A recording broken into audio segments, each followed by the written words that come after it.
all my friends, family, even people I used to hang out in high school with, I was always telling them, yeah, man, I'm gonna be on the team. I'm gonna start. You know, the typical shit. Hey, man, just wait on me. My time's coming, right? I'm gonna make this thing. Going through trials. Oh yeah, hyping everybody up until the day I got cut.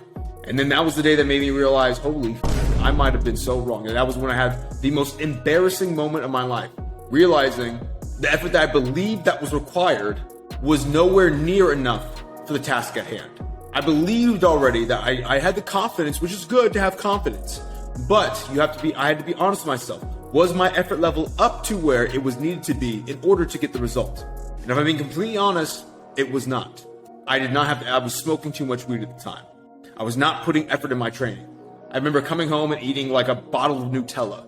Was not taking care of my body whatsoever. Because I thought I could skate by with the effort level that had got me to that point, which is again too.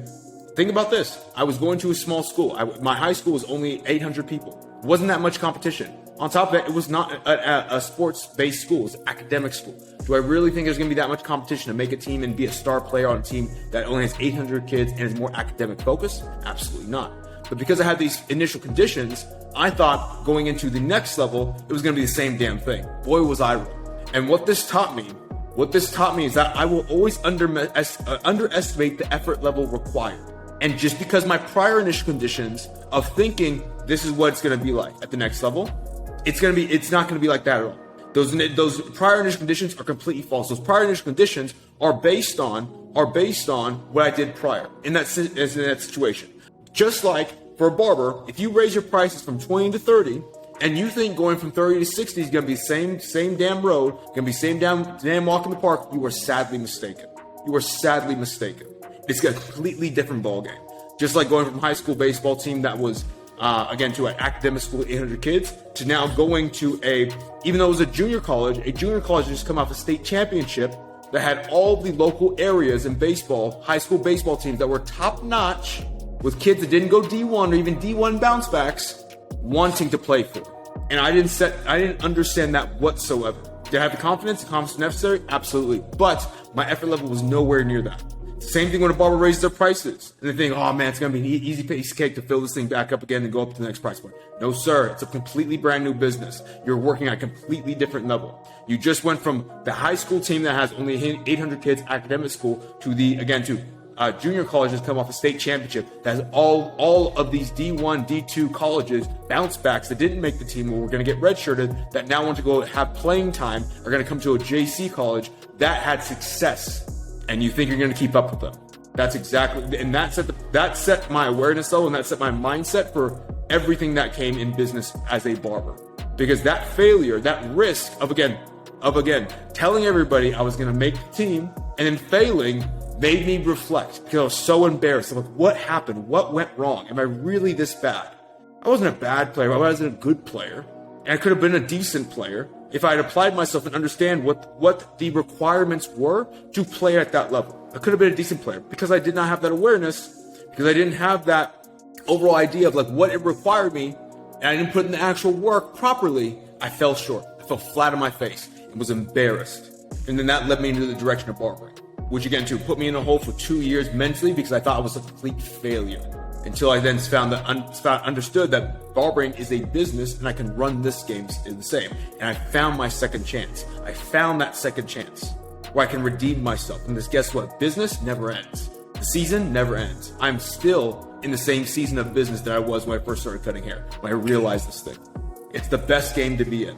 But again, these lessons of risk have taught me this, that have helped me and supported me in my journey of getting to where I'm at right now, where I can help barbers scale up to 20K a month, where I can help barbers scale up from like 50 to 105 months, from 25 bucks to 70 bucks, $5 in 90 days, from 60 bucks to 200 bucks in 6 months. Because I understood these principles and I applied them to my own life, and I apply them to the same levels of business and tactics that I have as well too. Lesson number 3 that taking risks has taught me. So again, after I became a barber, became a barber, of course, scaled up my business. After that, the barbershop I was working at, the owner was not too pleased about me running my own business in terms of an education business, and told me to either shut my shit down or get the fuck out. So naturally, I would decide to go ahead and go a separate route, because again, I want to go ahead and start pushing the new era of barbering, and again, I didn't want to work under somebody who had that type of attitude towards my thing. So I decided to go off. But at that time, it was actually funny. I was in between running the New Era Barber. And I was kind of thinking it was not going to really work out because I was in between a course. I was in the Tai Lopez type mentality of running a lot of low-end courses that just were didn't require a lot of my work up front. And I could just sell, and then people, I didn't have to talk to anybody, which again, nobody got results. The only one that got results was South Bay Chris that I worked one-on-one with. And so at the time I was dating this girl, and this girl thought she knew business. She went to a pretty prestigious school. And she was telling me, hey, look, I really care about you. Telling me all these things, buttering me up. She's like, I don't think barbers are going to want to work with somebody in a program about business, because barbers don't care about business. And again, when I talk about this, because people tell, I've had real life experience where people doubt barbers as serious business owners. Like, hey, I don't think barbers are that serious about running their business. I don't think it's going to do that well. How many barbers really want to grow their business? They're pretty lazy, right? And at the time, I was in between, cutting hair, trying to figure out what I'm going to do the course, or what I'm going to do something else. And she's like, hey, I don't think you should do that. I think you should do something else. And for me, thinking that way, I'm like, all right, well, I have time now.